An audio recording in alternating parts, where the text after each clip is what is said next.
Chapter 13. Goldilocks. After the last excitement, peace descended upon Plumfield, and reigned unbroken for several weeks. For the elder boys felt that the loss of Nan and Rob lay at their door, and all became so paternal in their care that they were rather wearying, while the little ones listened to Nan's recital of her perils so many times that they regarded being lost as the greatest ill humanity was heir to, and hardly dared to put their little noses outside the great gate, lest night should suddenly descend upon them and ghostly black cows come looming through the dusk. "It is too good to last," said Mrs. Joe, for years of boy culture had taught her that such lulls were usually followed by outbreaks of some sort, and when less wise women would have thought that the boys had become confirmed saints, she prepared herself for a sudden eruption of the domestic volcano. One cause of this welcome calm was a visit from little Bess, whose parents lent her for a week while they were away with Grandpa Lawrence, who was poorly. The boys regarded Goldilocks as a mixture of child, angel, and fairy, for she was a lovely little creature, and the golden hair which she inherited from her blonde mamma enveloped her like a shining veil, behind which she smiled upon her worshippers when gracious, and hid herself when offended. Her father would not have it cut, and it hung below her waist, so soft and fine and bright, that Demi insisted that it was silk spun from a cocoon. Every one praised the little princess, but it did not seem to do her harm, only to teach her that her presence brought sunshine, her smiles made answering smiles on other faces, and her baby griefs filled every heart with tenderest sympathy. Unconsciously she did her young subjects more good than many a real sovereign, for her rule was very gentle, and her power was felt rather than seen. Her natural refinement made her dainty in all things, and had a good effect upon the careless lads about her. She would let no one touch her roughly or with unclean hands, and more soap was used during her visits than at any other time, because the boys considered it the highest honor to be allowed to carry her highness, and the deepest disgrace to be repulsed with the disdainful command, "Doe away, dirty boy!" Louder voices displeased her, and quarreling frightened her, so gentler tones came into the boyish voices as they addressed her, and squabbles were promptly suppressed in her presence by lookers-on, if the principals could not restrain themselves. She liked to be waited on, and the biggest boys did her little errands without a murmur, while the small lads were her devoted slaves in all things. They begged to be allowed to draw her carriage, bear her berry basket, or pass her plate at table. No service was too humble, and Tommy and Ned came to blows before they could decide which should have the honor of blacking her little boots. Nan was especially benefited by a week in the society of a well-bred lady, though such a very small one, for Bess would look at her with a mixture of wonder and alarm in her great blue eyes when the hoyden screamed and romped, and she shrunk from her as if she thought her a sort of wild animal. Warm-hearted Nan felt this very much. She said at first, "Pooh, I don't care," but she did care, and was so hurt when Bess said, "I love my tousin best, 'cause she is twiet," that she shook poor Daisy till her teeth chattered in her head, and then fled to the barn to cry dismally. In that general refuge for perturbed spirits she found comfort and good counsel from some source or other. Perhaps the swallows from their mud-built nests overhead twittered her a little lecture on the beauty of gentleness.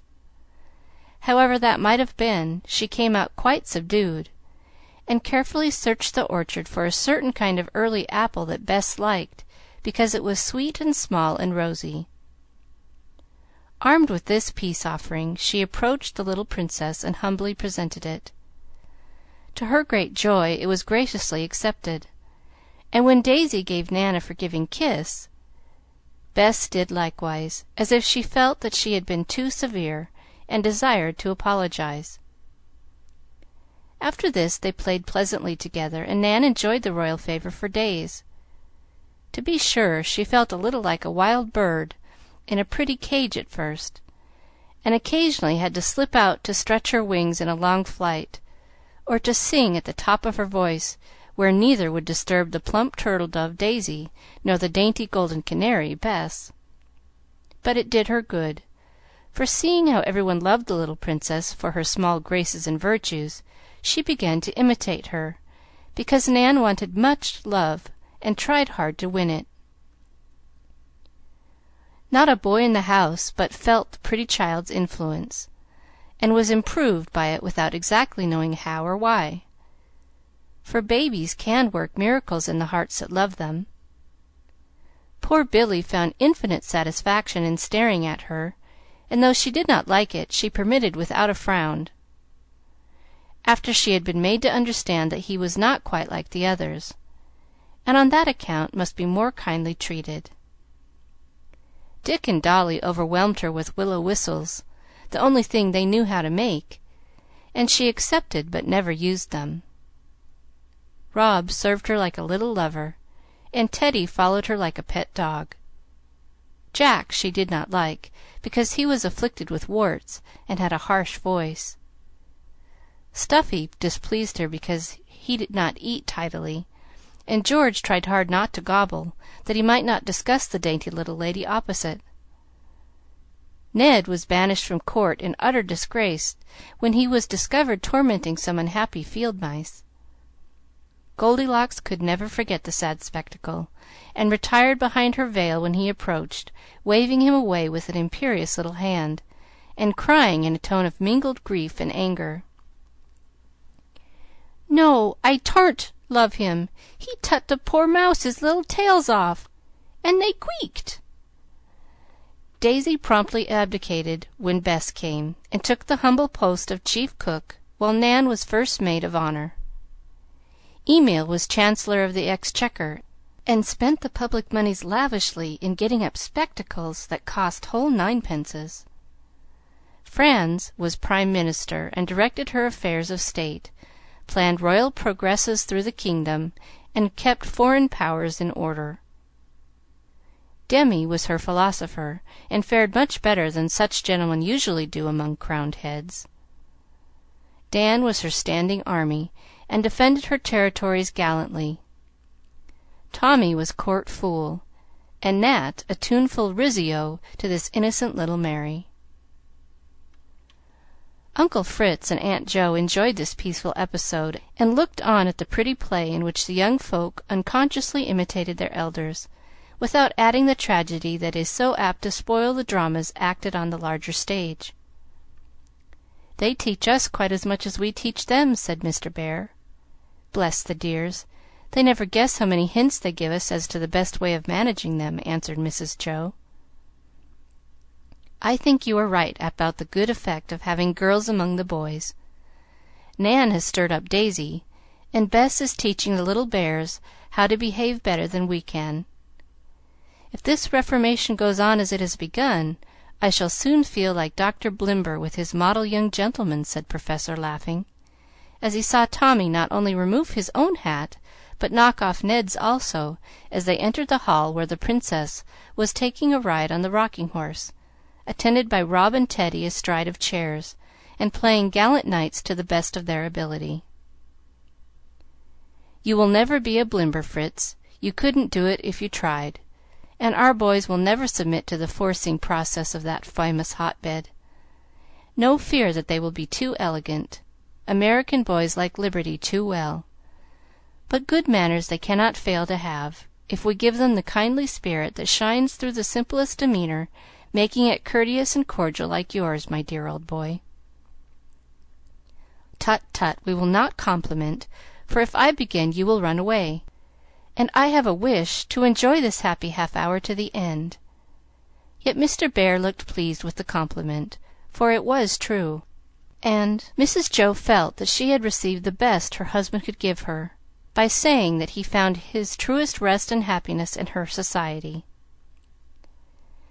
To return to the children, I have just had another proof of Goldilocks's good influence, said Mrs. Joe, drawing her chair nearer the sofa, where the Professor lay resting after a long day's work in his various gardens.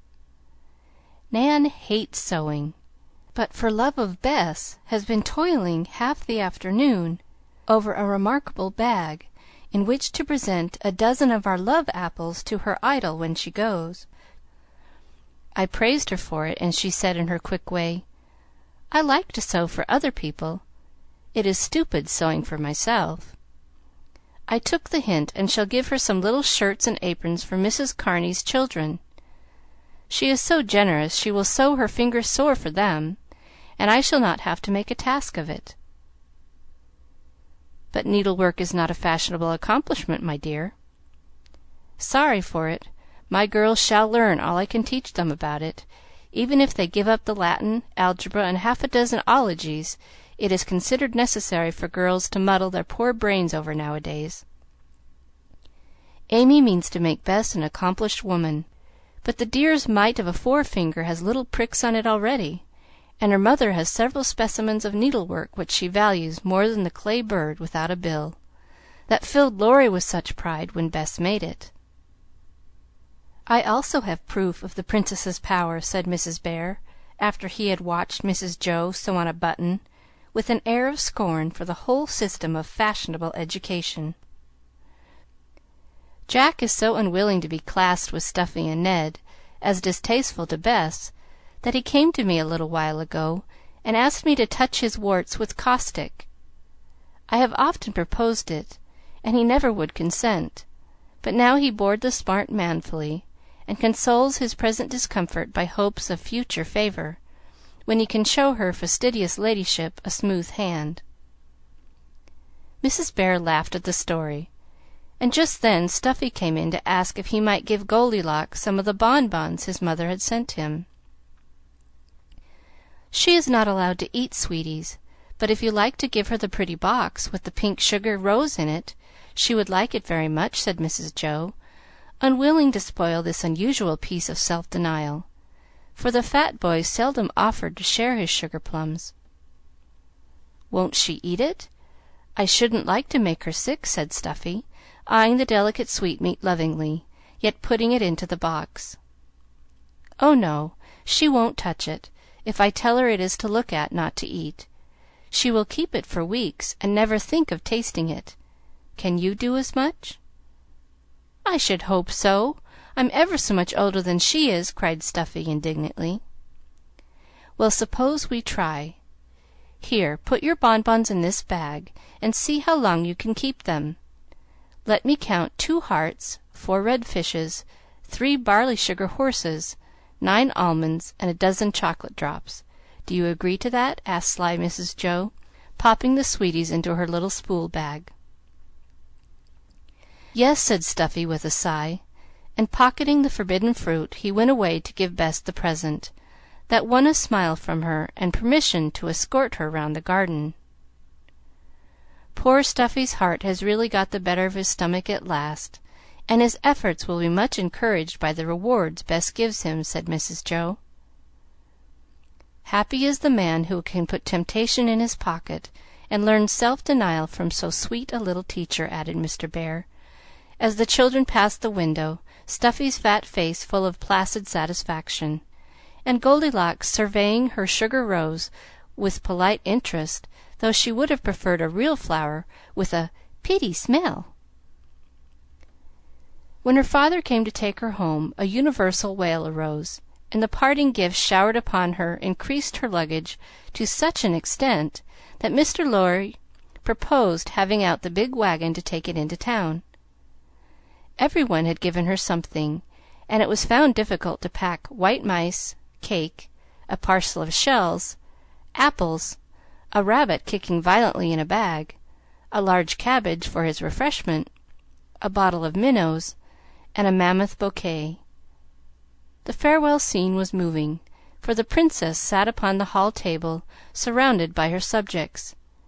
She kissed her cousins, and held out her hand to the other boys, who shook it gently with various soft speeches, for they were taught not to be ashamed of showing their emotions. "Come again soon, little dear," whispered Dan, fastening his best green and gold beetle in her hat. "Don't forget me, Princess, whatever you do," said the engaging Tommy, taking a last stroke of the pretty hair. "I am coming to your house next week, and then I shall see you, Bess," added Nat, as if he found consolation in the thought. "Do shake hands now," cried Jack, offering a smooth paw. "Here are 2 nice new ones to remember us by," said Dick and Dolly, presenting fresh whistles, quite unconscious that 7 old ones had been privately deposited in the kitchen stove.